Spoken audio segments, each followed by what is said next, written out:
आस्था foundation संचलित आस्था रोटी बँकेला मिळालेल्या दानातून सुरू केलंय मोफत अन्नदानाला सुरुवात केलेली आहे. परंतु आज खऱ्या मूर्त स्वरूप रूपाने सुरुवात झाली. सोलापुरातील सिव्हिल हॉस्पिटल उपचाराकरिता बहुतांशी रुग्ण परगावून येतात. येणाऱ्या रुग्णांच्या सोबत नातेवाईकांनाही तितकेच मुक्काम पडतो जितका रुग्णांना.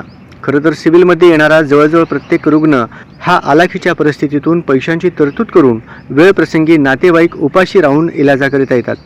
उपचार कधी 4 दिवस चालतो तर कधीकधी त्याहीपेक्षा जास्त कालावधीत रुग्णांसोबत नातेवाईकांना थांबावे लागते.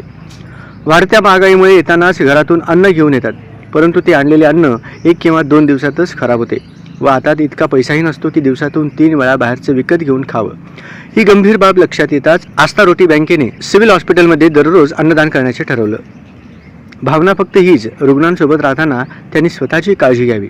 घरापासून दूर आलेल्यांना किमान घरचं सकस अन्न मिळावे म्हणून येथे आजपासून अन्नदान करण्याचा निश्चय केला आहे. यामध्ये आपण आस्था संस्थेतर्फे भाकरी, भाजी, आमटी, भात, केळी असा मेनू दररोज वाटप करणार आहोत.